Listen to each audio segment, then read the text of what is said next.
La iglesia estaba en silencio, salvo por el sonido de sollozos ahogados y el crujido ocasional de los bancos de madera cuando la gente se movía incómoda. Mis manos temblaban en mi regazo, apretando un pañuelo doblado que ya llevaba empapado de lágrimas. El ataúd de mi esposo estaba apenas a unos pasos de distancia, un recordatorio brutal de que el hombre que amaba, mi única constante en este mundo cruel, se había ido para siempre. Cada respiración se sentía como si arrancara fragmentos de vidrio de mis pulmones. Cada segundo me recordaba que ahora era viuda, completamente sola.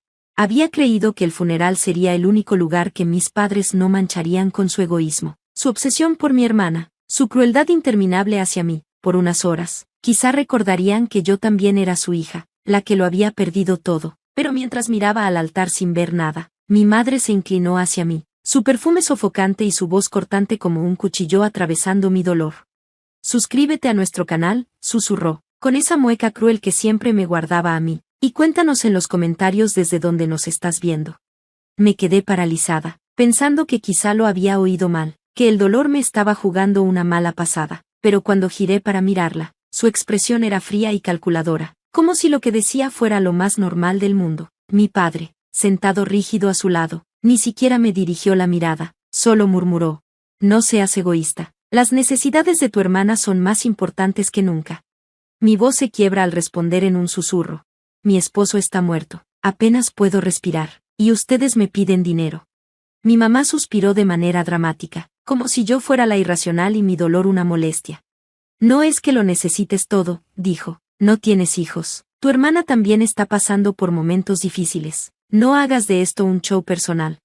La audacia, la falta de corazón, se me revolvió el estómago. El único hombre que me había amado incondicionalmente yacía en un cajón al frente, y todo lo que a mis padres les importaba era el auto de lujo de mi hermana. No ofrecieron consuelo, no preguntaron si estaba bien. Ni siquiera miraron el ataúd como si les importara que yo hubiese perdido a quien hacía mi vida soportable. Mi hermana ni siquiera tuvo la decencia de sentirse avergonzada. Estaba sentada, impecablemente arreglada, fingiendo llorar mientras me lanzaba miradas de reojo, con esa sonrisa de suficiencia, como si creyera que el dinero ya era suyo y que la muerte de mi esposo no era más que un negocio lucrativo para su próximo capricho. Yo temblaba, con los puños cerrados en el regazo y la garganta desgarrada por el grito que me arañaba el pecho. Quise ponerlos de pie y echarlos a todos, pero una parte de mí no podía procesarlo. Aún me aferraba a la esperanza de que se dieran cuenta de lo monstruosos que estaban siendo. Esa esperanza murió cuando mi madre se inclinó aún más, su aliento caliente en mi oído, y dijo en voz baja: vamos, querida, ya se fue, al menos su muerte puede servir para algo. Algo dentro de mí se quebró en ese instante. El dolor que me devoraba dio paso a una claridad fría y afilada. Ellos no eran familia, nunca lo habían sido. Me veían como una herramienta, a mi esposo como una billetera, su muerte como una oportunidad. Cada humillación, cada menosprecio, cada recordatorio de que yo era menos, todo había conducido a esto. Y ahora, en medio del funeral de mi esposo, me mostraban exactamente lo poco que valgo. No volví a llorar, no me derrumbé, me quedé sentada, con los ojos secos y la mirada fija al frente, y en ese silencio, me hice una promesa: mis padres y mi hermana lamentarían cada instante que me habían robado, cada dolor que me habían infligido, cada vez que me trataron como si no valiera nada. Esta vez no solo me iría, esta vez no perdonaría, esta vez no olvidaría. Creyeron que la muerte de mi esposo era su gran oportunidad, que yo bajaría la cabeza, les entregaría el dinero del seguro y los dejaría aprovecharse de mi dolor como siempre lo habían hecho. No tenían idea de a quién habían creado ese día, porque mi esposo se había ido, pero su amor me había legado algo mucho más poderoso que el dinero, el valor para dejar de ser su víctima y convertirme en su ajuste de cuentas. Y esta vez no solo haría que se arrepintieran de pedirme ese dinero, les haría lamentar cada aliento que gastaron mirándome por debajo del hombro. Al día siguiente del funeral, la casa parecía una tumba, las flores ya se marchitaban. El aroma de lirios mezclado con el aire rancio me revolvía el estómago. La chaqueta de mi esposo seguía colgada en el respaldo de la silla donde la había dejado. Su reloj descansaba en la mesita de noche, olvidado. Todo gritaba su ausencia, pero más fuerte aún resonaba el susurro de mi madre: al menos su muerte puede servir para algo. Pasé horas en la oscuridad, repasando cada insulto, cada herida que mi familia me había infligido, las veces que se saltaron mi graduación para celebrar al novio nuevo de mi hermana, Los cumpleaños que olvidaron mientras organizaban fiestas suntuosas para ella. Cada mañana de Navidad en que recibía un suéter 2 tallas más pequeño mientras ella se llevaba pulseras de diamantes. Mi esposo había sido la única persona que me hizo sentir que importaba. Y ahora, en el peor momento de mi vida, me habían demostrado que no solo me veían como nada, veían su muerte como la lotería perfecta. Por primera vez en años sentí algo más que dolor. Una determinación fría y afilada empezó a arder en mi pecho. Esto no sería como todas las veces anteriores en que los dejé ganar. Habían dedicado su vida entera a convertirme en su saco de boxeo, la hija olvidada que debía darles todo sin recibir nada. Pero esta vez habían ido demasiado lejos, y yo tenía algo que querían con desesperación: dinero. A la mañana siguiente llamé a la compañía de seguros. El agente fue amable, habló con suavidad mientras repasaba la póliza. Mi esposo me había dejado todo, lo suficiente para asegurar mi futuro, para darme estabilidad después de todo lo que la vida me había arrebatado, pero en lugar de pensar en mí, solo escuchaba las palabras de mi madre en el funeral, la sonrisa arrogante de mi hermana, el «no seas egoísta» de mi padre. Habían dejado claro que no se detendrían. Circularían a mi alrededor como buitres hasta que cediera o me rompiera por completo. Así que decidí darles veneno disfrazado de bondad. 2 días después invité a mis padres y a mi hermana a almorzar en un restaurante elegante y discreto. Llegaron vestidos como si fueran a tratar con un banquero, no con su hija de duelo, mi hermana, con esa falsa simpatía. «Ay, amor, te estás portando tan valiente», dijo, palmoteando mi mano condescendientemente. Mi madre no perdió tiempo en las formalidades, fue directo al grano. «A ver, el dinero del seguro». Los miré a los ojos con calma y voz suave. «Tienen razón», dije, y sus ojos codiciosos brillaron. «No lo necesito todo. He estado pensando en lo que es justo». Di un sorbo de mi café, dejándolos inclinarse como depredadores a punto de lanzarse. «Pero justo», continué, con una leve sonrisa, «nunca ha sido lo nuestro, ¿verdad?».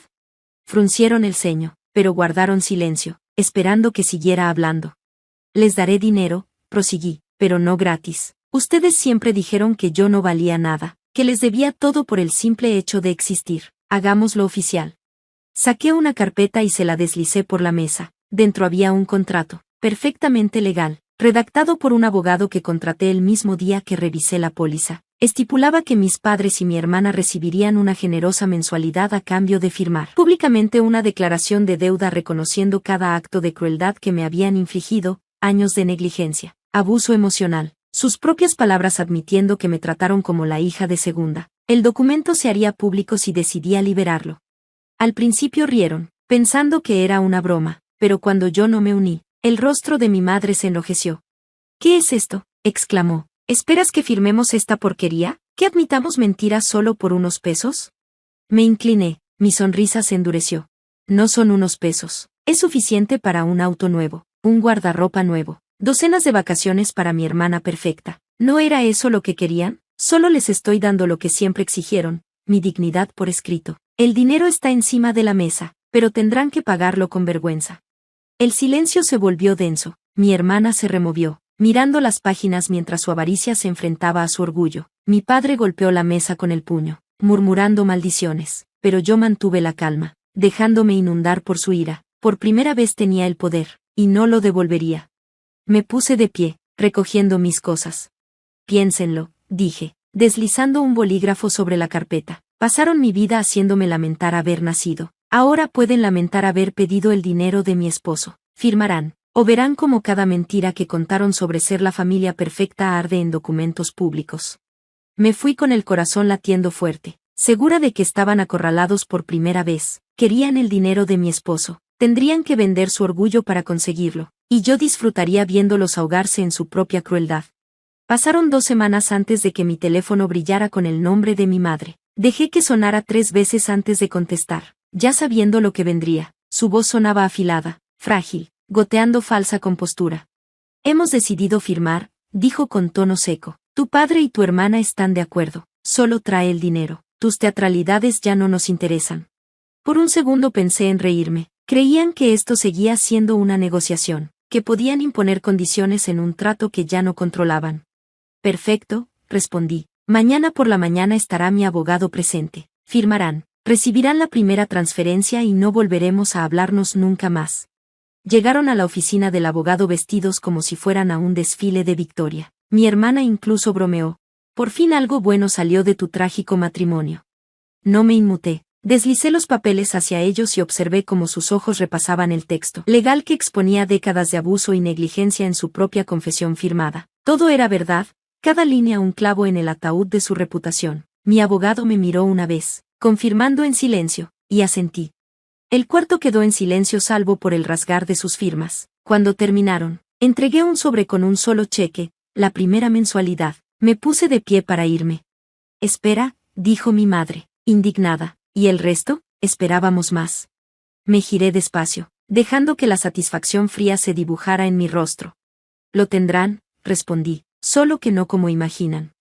Al día siguiente, su declaración de confesión, notariada y legalmente vinculante, se hizo pública. Vecinos, amigos, colegas, todos vieron la verdad con la firma de ellos, como habían descuidado, menospreciado y abusado emocionalmente de su hija durante décadas, y cómo intentaron lucrarse con la muerte de mi esposo sin una pizca de remordimiento.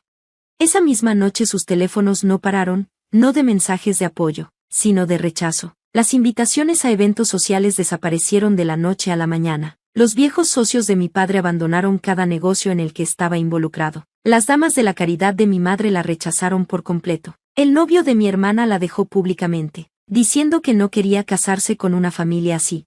La guinda del pastel, la mensualidad que firmaron estaba condicionada a mis términos. Tenía derecho legal a detener los pagos si me volvían a acosar, y cada centavo se documentó como apoyo caritativo a padres abusivos, una etiqueta que jamás podrían borrar de sus registros. Semanas después, pasé en coche por su antigua casa, el césped crecido, el buzón repleto de facturas sin abrir. Sus autos ya no estaban. Habían vendido todo lo que pudieron para recuperarse del escándalo, pero la vergüenza les calaba como humo que no podían expulsar. Creyeron que la muerte de mi esposo financiaría su lujo, que podrían cisarme una vez más y ganar. En cambio, firmaron lo único que valoraban más que el dinero, su imagen perfecta. Afuera de mi nueva casa, la que mi esposo me ayudó a comprar con el seguro, vi a Eli correr y reír por primera vez en meses. Susurré al viento. Esto es lo que él querría, una vida lejos de su veneno.